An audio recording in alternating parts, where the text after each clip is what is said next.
Good afternoon and welcome to the Road Session Virtual Exchange. This session is titled Still Open for Business, Working with Minority-Owned Firms Through the Pandemic.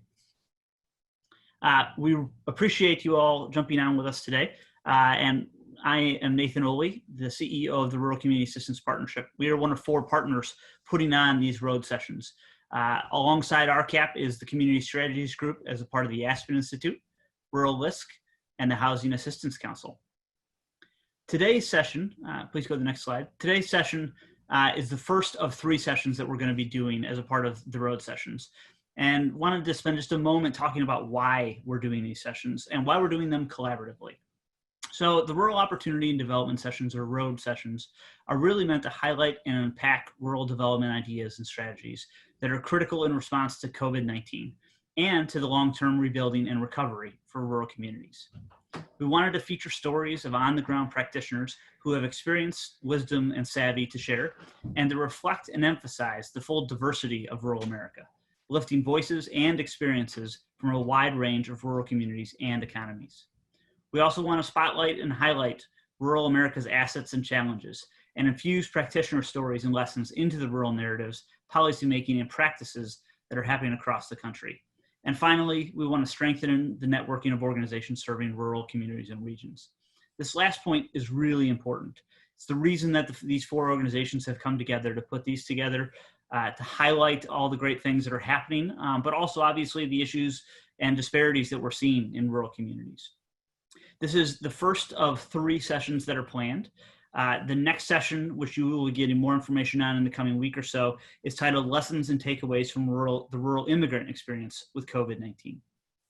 Today's session has 2 main components. The first is a panel discussion that will happen from now through 3:30, which is business owners and intermediaries telling their story of working through the COVID-19 pandemic, followed by breakout rooms where you can have a chance to meet others, ask questions, talk, and really share your own experiences with one another.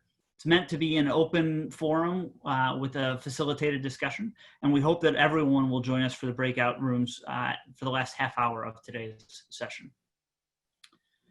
So first, we wanted to spend a little bit of time talking about why this is the first topic that we're covering. And for us, it's really important and critical to understand the role that small business and entrepreneurship play in rural communities and why small businesses and entrepreneurs are so important to rural communities. First, we want to start with the context of where and why this is important to rural areas. And there's a general perception out there for maybe those folks that either aren't engaged in rural communities, or even in some cases those that are in rural communities, that innovation and entrepreneurship is not happening and thriving in rural areas.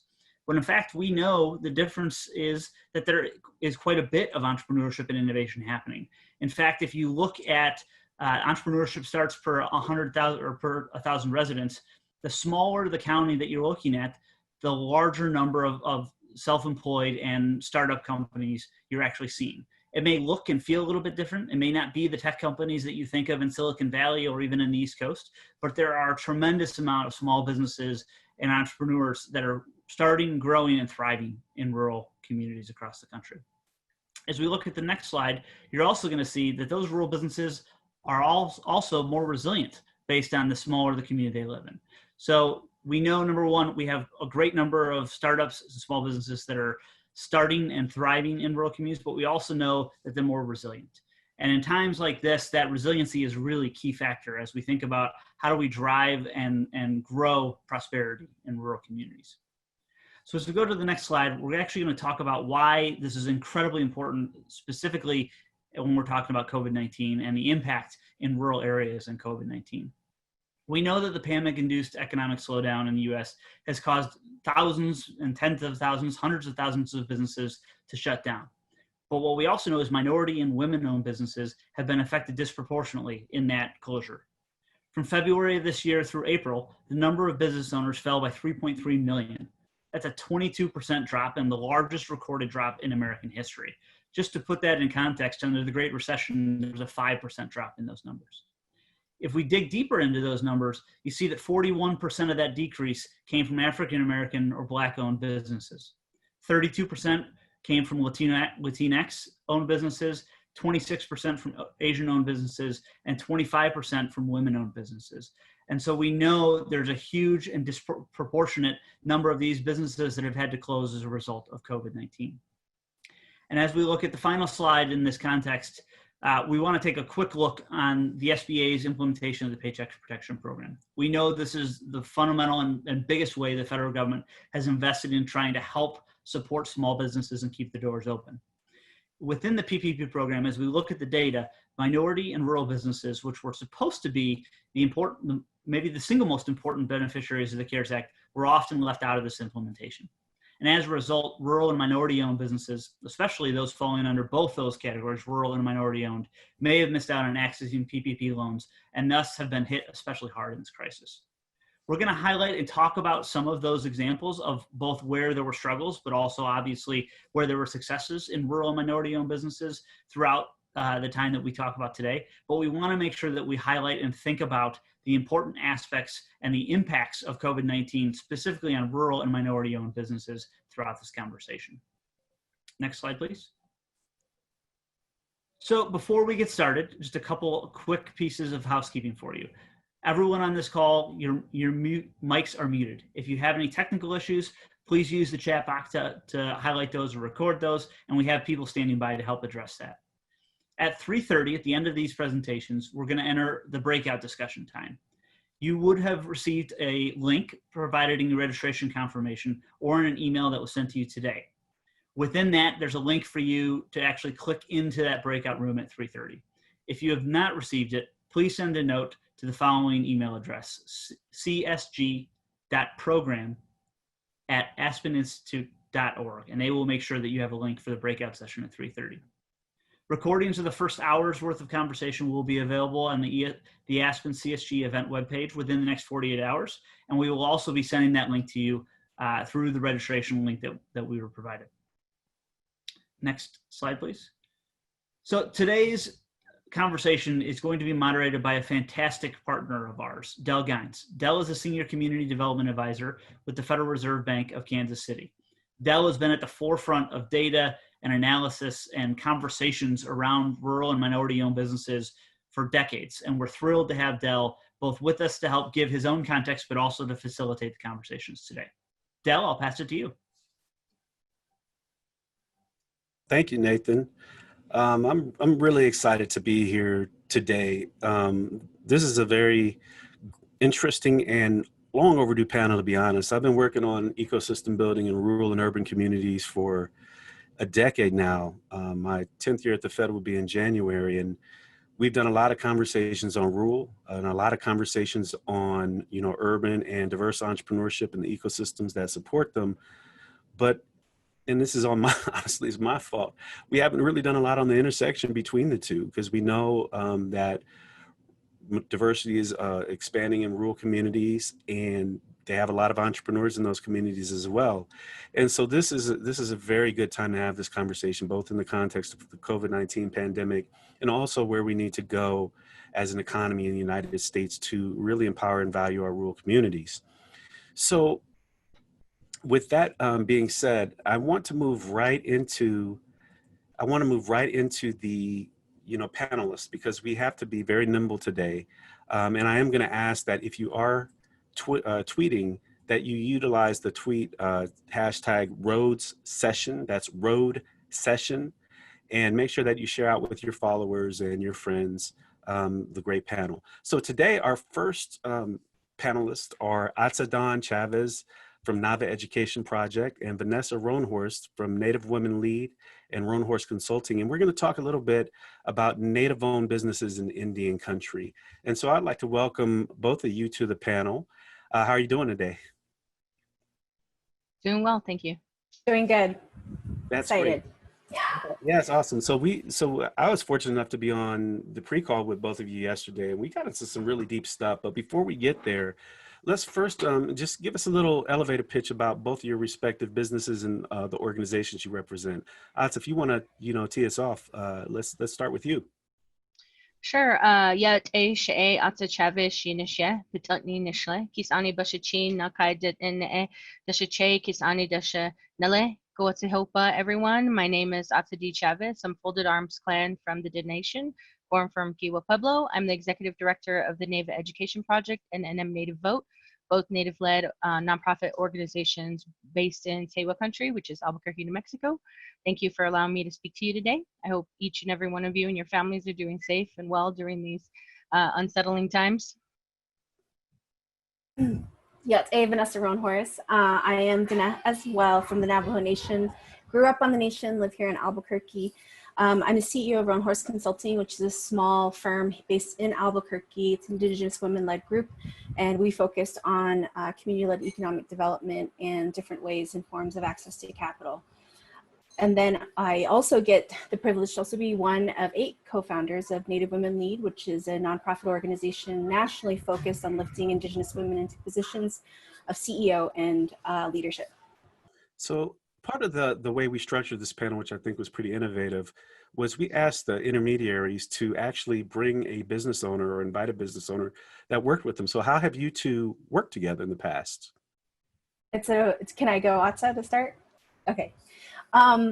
Well, so part of our work within Roanhorse Consulting and with Native Women Lead is really about connecting dots, resource curation, and kind of moving in between the interstitial space between the private, public, and government sectors, and then another layer of tribal sector. And through that work, it's also about us building a connected ecosystem across not only our New Mexico-based tribal communities, but also nationally with all of the other 574 federally recognized tribes. I think that's right. Is it still 570? Anyway, it changes, which is an interesting dynamic in itself. However, through this process, because I'm myself an entrepreneur, I have my own company. Part of why we started Native Women Lead, I wanted to be part of it was because my journey to do this work was there wasn't a lot of resources for me that was led by women who looked like me, who understood where I was coming from and my unique challenges.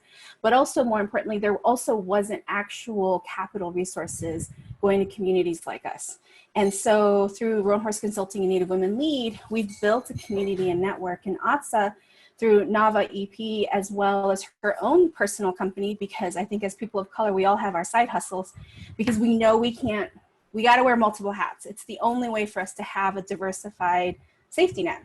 And so what we've been able to do is we continue to connect, and you'll get to learn a lot more about Nava as well as Indigilens, which is Atsa's other company. But how we actually kind of came to this discussion, and what I was thinking about was when COVID-19 happened and when we saw small businesses starting to get centered in this conversation more effectively, immediately from my perspective, we knew the Native American small business voice was not going to be present. We knew very much that no one was going to be focusing on us and that we couldn't wait. And so we coordinated very quickly, and we mobilized a number of Native entrepreneurial support organizations in the Southwest to do some surveying and questions and saying, what's the biggest thing that's going to happen to you? Where are your biggest concerns? And if you don't know, Native Americans are growing businesses just as other communities are exponentially. However, most of us are solopreneurs. So we're not like huge companies that oftentimes when you think of entrepreneurship pop into your head. And one of the things with the CARES Act 1, 2, and 3 packages is that we knew immediately geographically we were going to be left out, because physically we didn't have any of the certified SBA 7s near many of our tribes. Many of our tribes actually have to drive hundreds of miles to access banks and be able to like go places. And if you are Native American, you knew we were being impacted by COVID at a higher rate. Many of our tribes and reservations and pueblos were locked down. And so as a result, when PPP finally came about and we were able to use other financial intermediaries, we were grateful through RCLC's network that we could find mission-aligned partners who cared about Native American businesses explicitly. And so I reached out to my community, and I knew Nava EP, which is a critical and one of the most important organizations for us in New Mexico. I was able to support Atsa to be able to get PPP, and she did. And I would say that happened because of relationships. So Atsa, jump off from there and kind of give us your context for what Vanessa just said and your business organization? So first of all, Native peoples are really resilient. We're still here, even though we've been through the spread of disease and numerous policies throughout American history designated to dispossess us of our land and our diverse cultures. But we know, given poverty, the lack of healthcare, the prevalence of certain diseases, lack of water, lack of housing, lack of healthy foods, all of these intersections of disproportional funding have made Native nations more vulnerable to this particular pandemic. Because of the closure of many of these pueblos where, you know, we have libraries, we have museums that we can go to have centering points for our culture as Americans. However, for a lot of Native Americans, those touch pieces are actually members of our community. They're our elders. They're the ones that are the language barriers. They're the ones that retain religious and cultural heritage. So for us, having to close those borders were crucial. Even closing those borders caused some havoc within people who live around us, because, you know, we have to always maintain our sovereignty as sovereign nations. And so we had issues with that. We also had issues where people, because we were sheltering in place, folks weren't able to access things like PPE loans or the services that everyone else is used to because of lack of broadband infrastructure within a lot of these tribal nations. So although some of us were able to still telework, that wasn't a possibility for many of our residents within our tribal nations. So being able to have folks like Vanessa and people at Native Women Lead and people who are just starting to build these infrastructures, we're able to communicate with one another and say, hey, here's a bank, here's a resource that you can use to get the services that you need.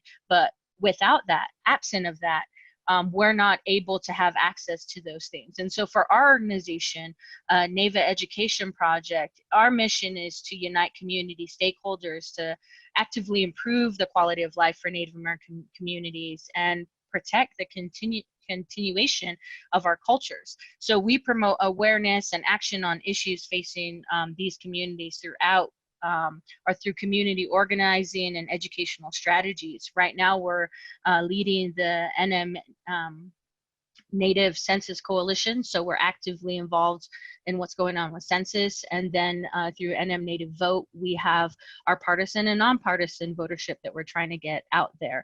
Native Americans in New Mexico could lose political representation if there is that census undercount. Currently, we have 6 Native American state house districts and 3 state Senate districts where Native American populations are over 50%. I need to hop in because we're almost at time, but we got about 2 minutes left, and this I think is important. So, bullet point for both of you: what does the nation need to do better by Native businesses? And I know that's a big question, but give me 1 or 2 really bullets that we can leave our audience on, so they can begin to marinate on this. Well, first of all, any business who received funds under $150,000 from the PPP needs to just be automatically forgiven. We do not need to be forcing those small businesses to have to try to prove forgiveness. Is one key bullet that's really crucial right now. The next one is we need to be able to ensure that the CARES Act and any other future stimulus acts are explicitly carved out funds for minority, Native, and rural and tribal businesses. It just has to be an immediate carve out because there's no way else we're going to get through this. And I think I would say organizations like ours are so crucial and critical to helping Native American communities a lot across the state. And so funding for us needs to be general funding, needs to be at longer durations, because there are so many different things that folks don't understand that, you know, need that flexibility for Native communities. Outstanding. Hey, I appreciate both of you for coming on, and hopefully we can have this conversation again a little bit longer. But for audience members that were watching, if you want to go into the breakout with Atsa and Vanessa, I encourage you to. We've only really not even scratched the surface on it. The needs of our Native brothers and sisters and how we can support them as a nation. So now I'm going to pivot to my home state entrepreneurs, which is Guadalupe Milan and Yesenia Peck. And we're going to talk a little bit about serving Latinx entrepreneurs during this time period. So I would like to say welcome to both of you. Hello. Hi. Thank you. Thank you, Dale. It's good So to we're gonna follow the same pattern. Could you both give us a quick elevator speech on your respective organizations and businesses, and then we'll get into some of the meatier topics of conversation. We can start with Yesenia on this one.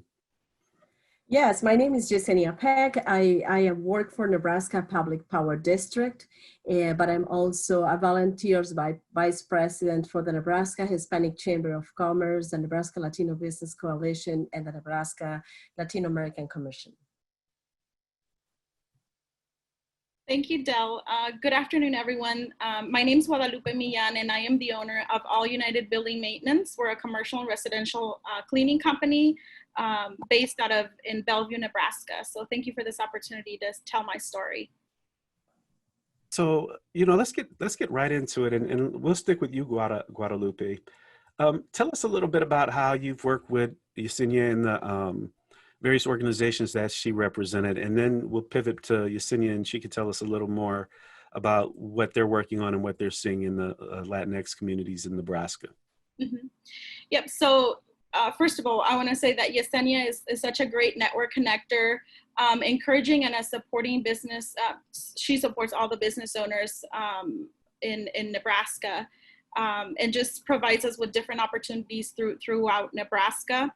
I've met Yesenia through the Nebraska Hispanic Chamber of Commerce. We have done work together with the Nebraska Hispanic Chamber as volunteers, and just basically helping all the small business communities throughout Nebraska. Yesenia? Yes, thanks, Dale. Well, first, let me tell you, I would like to explain a little bit about the area I serve.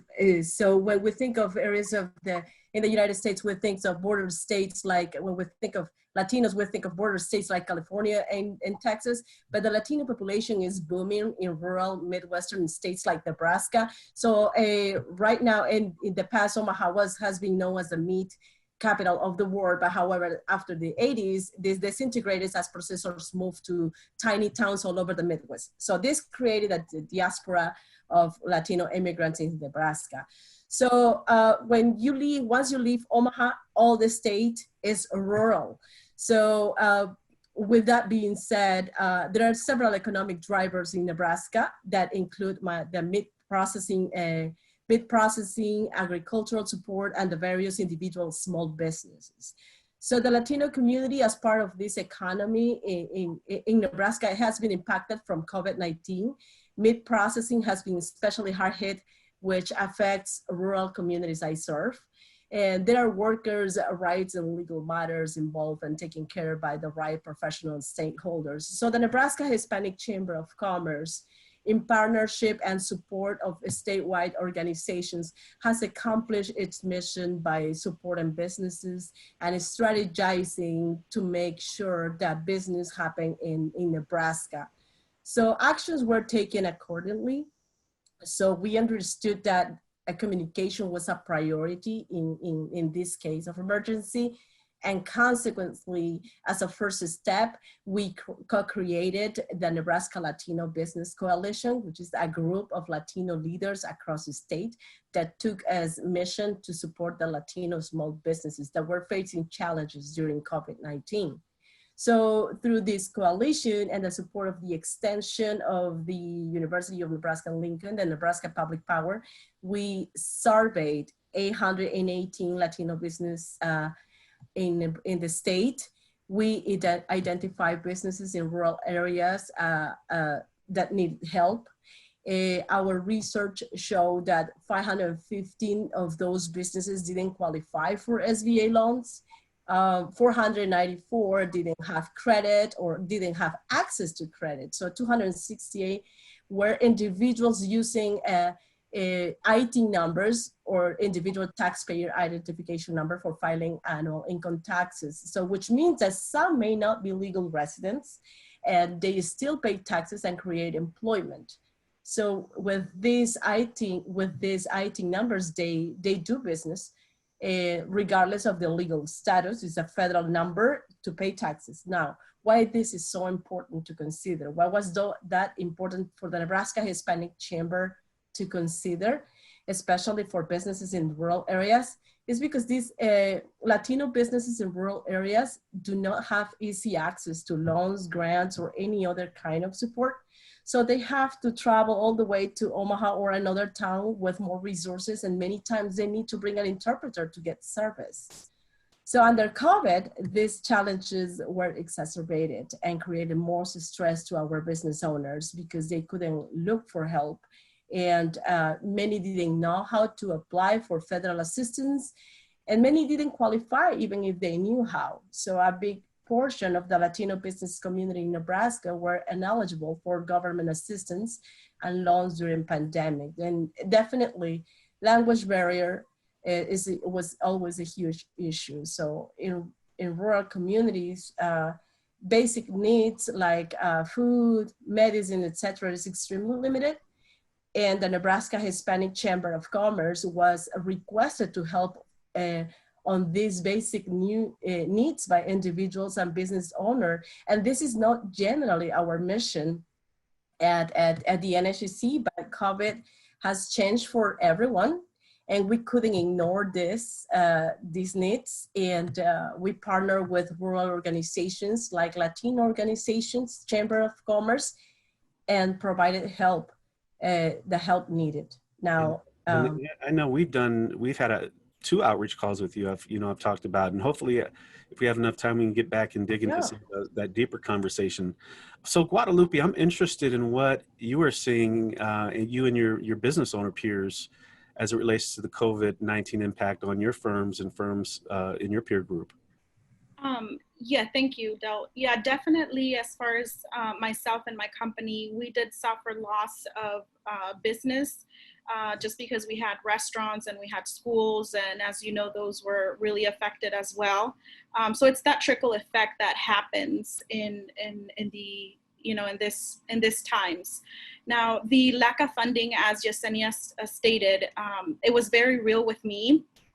Especially because I am a DACA recipient, and it's usually the majority of the funding is for U.S. citizens. Unfortunately, we are still contributing. We provide jobs, we create jobs, and this is the first time that I've actually spoke about my story. So thank you so much for allowing me to do that. But anyways, it has been very difficult. I can tell you that in order for me to keep my employees in payroll, I had to use owner's equity. Thankfully, I've been able to manage the money and able to have, those savings to be able to provide payroll support for my employees. I did not qualify for any funding, so was the hard part about this. I can tell you that it was very difficult knowing that, yes, we are still contributing, but there's nothing available for small companies like myself with owners that are not citizens. And, this is another whole topic because it is, immigration law is super complicated. I can tell you that I've been waiting in line for 20 years. And so it is very difficult. At this point, but hopefully we can get things rolling with, once we start knowing a little bit more of that.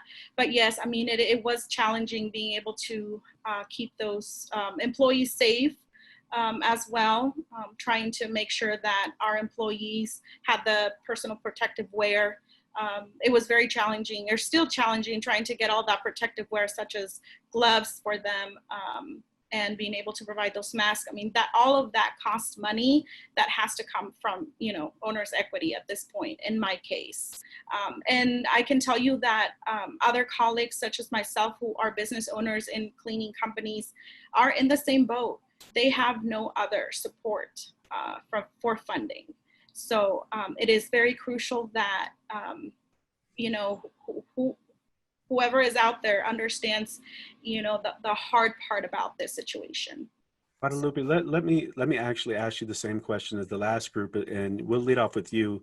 And we got about 2 minutes left, so really bullet points. Both you as well as Yesenia talked about some of the challenges, with funding and access to resources.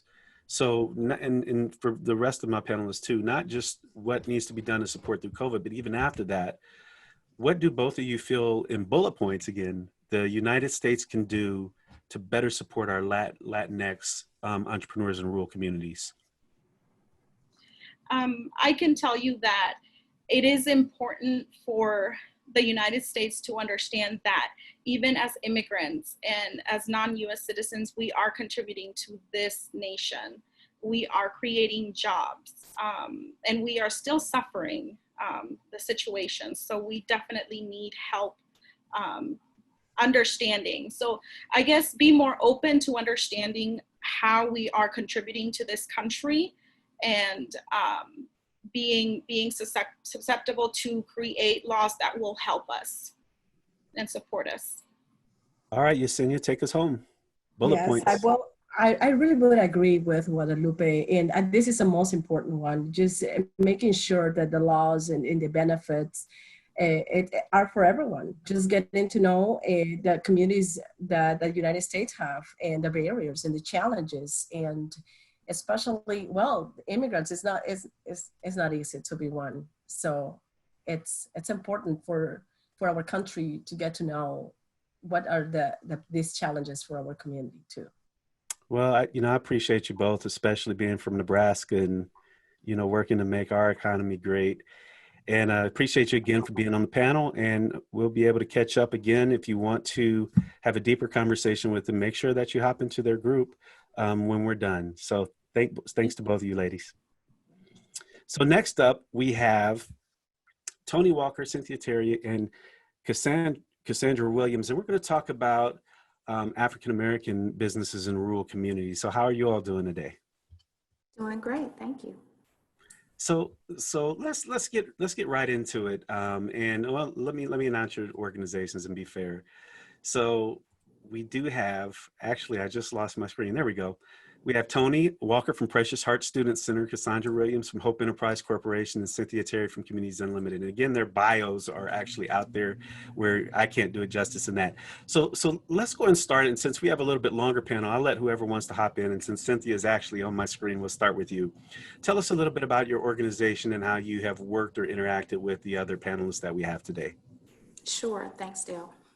Communities Unlimited, we're a CDFI. We serve 7 states. Arkansas, Alabama, Louisiana, Oklahoma, Mississippi, Tennessee, and Texas. Just want to mention all of them. Our work with small businesses, which Ms. Tony Walker is one of our clients. Our work with small businesses includes providing loans as small as $500 up to $100,000, and providing our clients with intensive management consulting and trainings. And just want to speak to our management consulting work just a little bit. Our consultants work one-on-one with business owners, and we develop a customized technical assistance plan with each of them to problem solve growth issues, implement management systems, to work with them on strengthening their business, financial literacy, and assist them in access to capital, which is what we did today with our partnership with Hope Credit Union, which is where Cassandra works, and with Ms. Tony Walker. So I'll let one of them step in. Who wants to step up to the plate? Tony, you're on the spot. Okay, hi, I'm Tony Walker, and I am located in Pine Bluff, Arkansas, which is a part of the Delta down in Arkansas. My program was founded in 2010 by myself, and I often say just me and the Lord. And it is a 501c3 charitable nonprofit multi-purpose community center. I have several programs running within this facility. I serve clients from the age of 0 up to 77. So I work with programs that serve children from 0 to 13. I work with young ladies, partner with the Department of Workforce, helping young women to get off of welfare and move into the workforce arena by providing job skills, just teaching them how to even fill out a job application, how to create a resume, how to interview, and then how to work in a facility and provide professional attire for them as well. And then the senior piece is with AARP. We partner with them, and that program serves older people, 55 and older, if I say that, and I'm 62. But anyway, for those that want to get back into the work arena. So we just work from one end of the spectrum to the other. Now, the biggest piece of my program is the child care piece. We are state accredited through what we call Arkansas Better Beginnings. And that has 3 levels, and we are at the top level 3 to provide quality child care for students. We are preparing them to move to link right into the school district with education. We also have a food bank, which is a big part of our program. Hey, Tony, I'm gonna cut you off because hopefully we'll look at the bio, and you're doing too much awesome work. And we get your job. Okay. Put that time out on you for a second. Okay. Some of the meaty stuff after we chat with Cassandra for a second about what she's doing with Hope Enterprise Corporation. Okay, all right. Hi, thank you, Dale. Cassandra Williams with Hope Enterprise Corporation, Hope Credit Union. We're a CDFI across the Deep South, Arkansas, Louisiana, Mississippi, Tennessee, bridging the capital gap for entrepreneurs of color and just businesses that would not have access to capital. Thank you. Wow, I know you all do more than that because we had, I believe, your CEO at the Fed before, but we can get in some of the meat of that. So let's just do a roundtable since we got 3 of you, which is a bit unique for this. So let's just talk. Let's go back in reverse order from the way we started. What have you seen with the pandemic and with COVID and the impact on rural Black businesses in your areas? We'll start with you, Cassandra. I think, and just being part of the panel, we appreciate that, and thank you for allowing us to be here. Cynthia and I have partnered together to help entrepreneurs, and I think the consulting piece, where they're doing intensive training and walking alongside the business owner has been like the most important piece of this. And I know Tony will talk about the PPP, her PPP experience, but I think just really highlighting the partnership, having access to capital, but also having the partnership with Communities Unlimited and having the consulting services, because oftentimes business owners don't have the financial piece together. They might not have a marketing plan. So all of those things that business owners need, they've been able to help and assist with that. And then access to capital. Tony, you want to jump off on that PPP? Of course. I think I'm excited. I just kind of jumped the gun, but hey, I initially heard about the PPP, and I had no intention of, reaching out for that because, I was thinking, we've got COVID here. My program is a fee for service.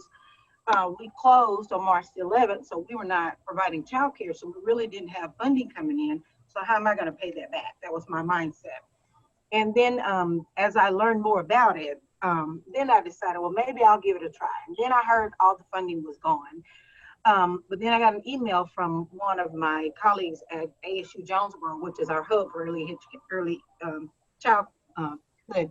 And she told us that, hey, there's still some PPP funding out there, and it's you can contact Communities Unlimited, and they're working with Hope Credit Union, and they'll be able to help you. That's what I did, and I was connected with Akira, and I think he works under Cynthia. And Akira was a godsend, very transparent, very helpful, walked me through the process, told me what I needed, and it was a very short turnaround, and we were able to get the PPP. Since then, I brought back my employees for 8 weeks and allowed them to work and get educational hours. I mean, it's been awesome. So Cynthia, why don't you jump in there and talk about what are you seeing, along with the ways that you all work with entrepreneurs like Tony, but what are you seeing in the general landscape of rural Black businesses and the challenges that they're facing in COVID, but you can go before, you can even estimate for after, however you want to take it.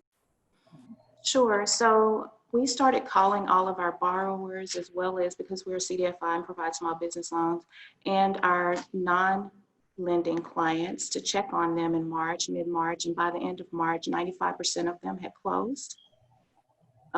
What we did to pivot was created a couple of loan products for those clients, and we also just started educating our entrepreneurship team. We started educating ourselves on the PPP program and the EIDL program, because what we were learning, and in my conversations with Cassandra, was many of our Black-owned businesses were afraid to apply. They were intimidated by the process, or they had applied previously with traditional banks and never heard anything back. So that's when we started. We decided we wanted to work together, Communities Unlimited. We decided our focus would be on the technical assistance. We started educating clients like Ms. Tony on what the program is, how it can benefit you, and we're gonna walk alongside you as your intermediary between the bank, Hope Credit Union, and help collect the documentation that she needed. We assisted 24 clients, most of those through Hope Credit Union, a couple of those through another partner, RCAC, and helped 88% of these were minority businesses that received $465,000 in PPP funding.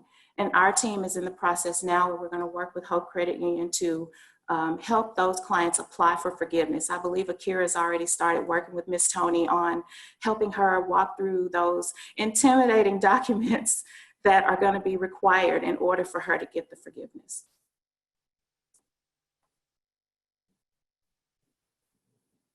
I always got to remember to unmute my mic, you know, on these calls. I was about to say something profound, but my mic was muted. Anyway, so that's a joke for those who don't know me who are watching. So, you know, in the last 3 minutes, since we got 3 panels, same question to you. What does America need to do better at this time and afterwards to support Black rural entrepreneurs? We'll start with you, Cynthia. Go back the other way.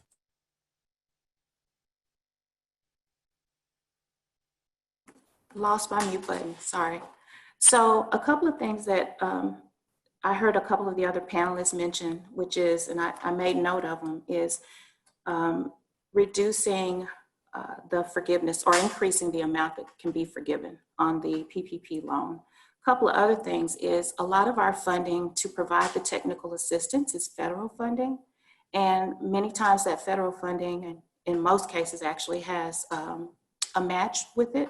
So I think reducing the match so that we can provide the more intensive technical assistance that these minority businesses need, because many of them are first generation businesses. Also, I think as far as our collaboration is, for those of us that do provide similar services, we need to understand that we are better together. Collaboration is good.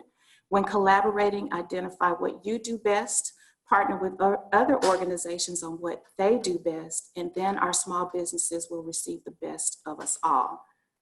And I'll end it on that note. And that's why it's Hope Credit Union. Good stuff. Tony. You're on mute. I'm sorry. There you go. Well, I guess from my perspective, and it's very simplistic, you know, I just feel that childcare facilities, that our legislatures, our people that are, you know, in the offices, they need to know that we're here. They need to understand how important we are. I mean, the economy needs us. People need childcare so that they can go to work. And it seems as if we're overlooked, you know. I know that Gina Dickey, the lady from ASU that contacted me, she has gone to the legislatures several times. We've done petitions just trying to make sure that they know that we are here and that we need assistance, you know. Just recently, she sent me an email asking me to be on a panel that she's going to have with one of the powers that be that are discussing funds to help some of the larger businesses. And she's reminding them, don't forget about the daycares. Don't forget that they're here and we're providing an essential service, making sure that they're, you know, so that those people in the economy can work, you know. So they just need to know that we're here. Gotcha. And Cassandra, we're at time, so take us home. I would just say dittoing everything that my colleagues have said, and just having an opportunity to partner. Partnerships are, as Cynthia has already mentioned, just really important. But so many challenges in the Deep South, the racial and economic issues. You know, a minute is not enough time to really address, persistent poverty for 3 decades in a row, with, so all of those things, not enough time, but I think just continuing to partner with organizations like Communities Unlimited and others to support Black businesses. That's a definite, yes. So that's great. And again, if you want to learn more about, addressing the challenges of rural African-American entrepreneurs, make sure that you hop into their session. And now we're going to pivot. We're actually going to bring everybody back and kind of do a 15-minute Q&A before we do launch into the breakout sessions.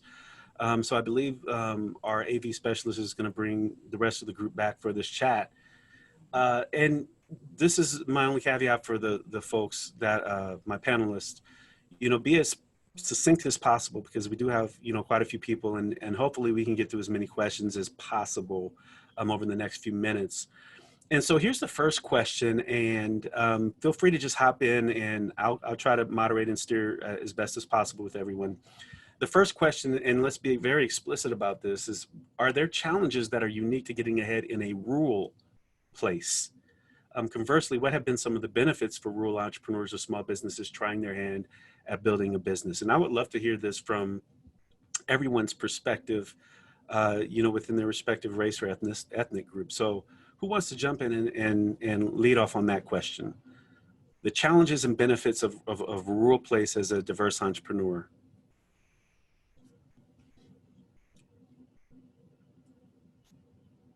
All right, don't be shy. Let's start. I'm looking at Vanessa now, so I'm gonna start with you.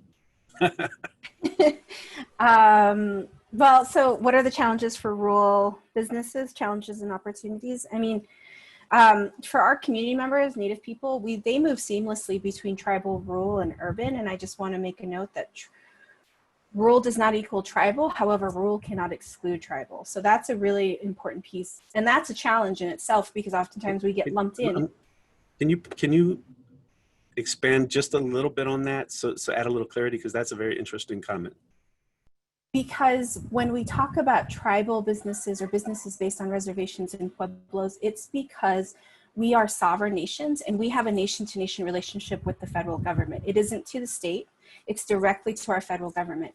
So when we think about how our businesses are going to engage, we're dealing with a very different thing based upon our treaties, and as well as the fact that we have trust land, which also means with trust land, we are unable to actually have equity in the land beneath the feet that we are on. And so when we think about access to businesses around equity, getting a bank account, getting access to capital, being a reservation-based business comes with a whole different level of ownership and as well as ability to build your own sort of wealth. An opportunity though for our tribal businesses is many of our tribal businesses are working in the informal economy and sometimes the formal economy. But the cool thing that's happening is most of our businesses are social enterprises that are focused on place-based solutions coming from a cultural place. And I think that's a huge asset that we often overlook about our tribal business community members, is that while we have these challenges, we're also at the front lines trying to solve some of the biggest issues with climate change, hunger, food, and water poverty issues. Who else wants to hop in there on that? So we're talking about rural place and the challenges and opportunities for entrepreneurs of color, of wide variety of race, and I understand some of this is going to be geographic specific, even microculture specific, but just from your own personal perspective, Yesenia, Guadalupe, Tony, Cassandra, Cynthia, Atsa, what do you see are the challenges and the benefits of being in rural? Well, for this specific group, for the Latino community, it's a little complicated, also the challenges, even though I have as a rule saying that challenges are opportunities, instead of challenges. But really, it's a little complicated for our community because it has to do with legality. It's got to do with immigration. It has to do with big changes across in the country.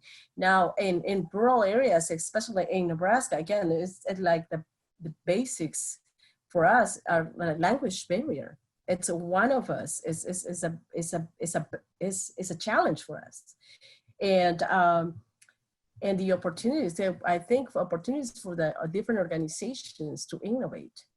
We innovate with creating initiatives that can reach out to our small businesses. So I think for the Nebraska, for the Latino community in rural areas, in addition to the regular challenges of a small business, we have these little things like the language barrier, the legality, in make it difficult. How about, the African American and rural benefits and challenges? I can speak, well, Tony is there in Pine Bluff, but I think people being afraid to approach financial institutions in our community, that's been a barrier because we have been locked out. So you don't have the trust of financial institutions, even though like Hope is in the Deep South. Not having access to broad financial institutions, financial services. Arkansas has led the way on like payday lending and trying to disrupt that. But in our communities, people utilize payday lending a lot and they don't have access to true affordable financial services.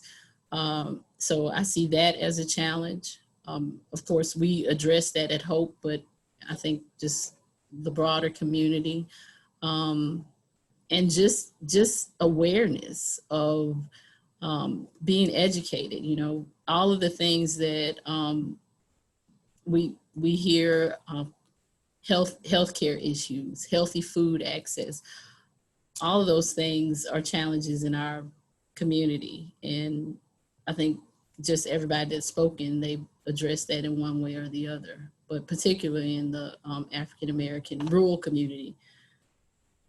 So let me, target this first at, the business owners or those that are, most of you, it sounds like, are doing some form of organizational management and regardless, but let's start with some of the business owners. And this is a question that we kind of touched on in what could the federal, and I'm going to add in state governments do to better support, your respective business types and business communities out in your rural communities?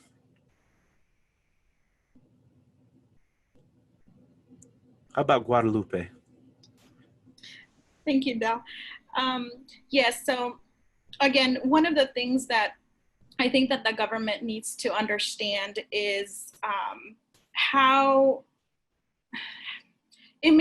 how us as immigrants and Latinos are providing economic growth, especially in my state, Nebraska. I think that as Latinos and minorities, we are very underestimated at what we can do, but they're not realizing that we don't have the resources that others would have. Imagine what we can do if we had those resources.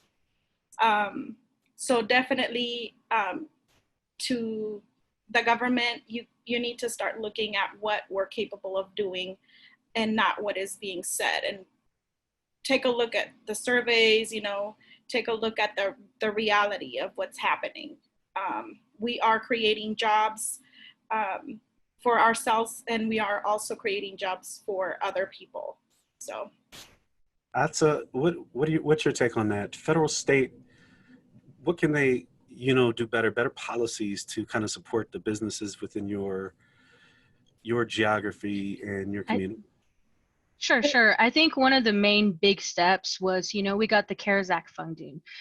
Native communities here in our state got a huge chunk of it. But what they negated to figure out was a way to get us that funds. So consequently, the Navajo Nation, who's been the #1 hotspot in the country, had to wait almost 3 months to be able to get any of that funding, to be able to utilize any sort of resources. I think the other thing is that we remain invisible and ignored in the majority of the dialogue in the news, and the current administration has ignored our government to government relationships. So that's why these nonprofit organizations like ours, NAVA EP, are so crucial, because they give us a seat at that table. People are used to working with us within our state. We're legislators recognize us because we also have that C4 organization. So we're able to have that voice, but because we also have that grassroots foundation, we're able to get what people are really needing right at the source. Once COVID happened in our state, none of the state officials, none of the city officials were really able to even have communications with any of the tribal leaderships. But we had those because we started this coalition, because we're members of those particular communities. So having people within the state that recognize how to move between tribal and municipal and state and federal levels are crucial in Indian country, being able to figure out what the possible solutions are. If you're only working in one particular part, then you may be missing a whole other section. And so having folks like Native Women Lead and these organizations that work and collaborate with one another, we're the ones that are coming up with those creative solutions. We're the ones saying, hey, you're underfunding us in all these different areas. And as long as we're able to have that seat and have that voice, then I think we can make some true change in terms of how things are funded and what our economies eventually look like. Outstanding. Tony? State and federal policies that could help business owners like you and your community. Well, just to kind of piggyback on what Cassandra said in Guadalupe, I was just thinking as they were talking, in our area down here in the Delta, most of us, are on this lower end of the economic, guidelines, or the poverty guideline, whatever. And so there's that lack of trust, especially with, as she said, our race or whatever. I mean, a prime example, I've lived in my town for 20 years, never asked the bank for a loan and went for a loan. Credit score is almost 800. And I couldn't get the loan because they didn't know me. I mean, that doesn't make any sense, but it happens, okay? To start my daycare, I had to use my retirement to be able to do this. And then the other piece was, as Guadalupe was saying, they don't really know us. And I don't see any representatives being sent out to get to know us, know who we are, what we're doing, how we're helping the economy. And that should be happening, but it's not really happening. Some of the smaller daycare owners, some of the people that I know, even they've not even been in the arena that I've been in. They don't have a degree, and they're afraid, kind of like what she was saying, to even go to the bank and ask for a loan. So many challenges, so many things that we face, just for me to get one program to help my facility, I had to be on 4 or 5 different boards. I'm just about boarded out, just trying to get to be known in the community so I can get some assistance. It's really hard. And I hope that makes sense to everybody. Well, this conversation could have been a whole conference, with a variety of topics. And I just applaud the foresight of the navigating committee, the panel committee, for thinking of this and looking at the intersection between diversity and rural. And as we get ready to pivot, I did want to just say a few things. I think some of the key themes that came out is the necessity of collaboration, the necessity of empathy and consideration for the respective needs of diverse communities in these geographies. Really can't be a top-down approach. You have to listen to the lived insights of the folks that are there and design solutions that really truly impact them that way, instead of thinking that you know best. And my personal pledge, being that I'm doing this work, like I said, and really hadn't thought about doing the intersectionality of this, is to really amplify my work in this space and really being more considerate of the needs of our Native, Latinx, and African Americans in rural communities, and really bring that greater national attention to this. So you all can lean on me, and I'll support you to the degree in which I can from the KC Fed. And I just want to, again, express my appreciation for all of you. I know we're in a tough time. Thank you for the time commitment that you made to be with us today and share your insights and wisdom. And hopefully the attendees got as much value out of it as I've gotten. So now it's time to pivot over into our breakout session and pick which one you want and engage a little bit deeper there. I would turn it back over to our hosts. Thank you, Dell, and thank you everyone who participated today. This was a fantastic conversation. As Dell just mentioned, you should have received a link for the breakout session, so we encourage everyone to do that. You actually will be randomized into conversations, and so look forward to great conversations in the breakouts. Thanks again to our partners on this Community Strategies Group at the Aspen Institute, Rural LISC, and the Housing Assistance Council. RCAP was grateful to be a part of this partnership and to be able to help host this first of 3 road sessions. So look forward to talking to everyone in the breakout sessions.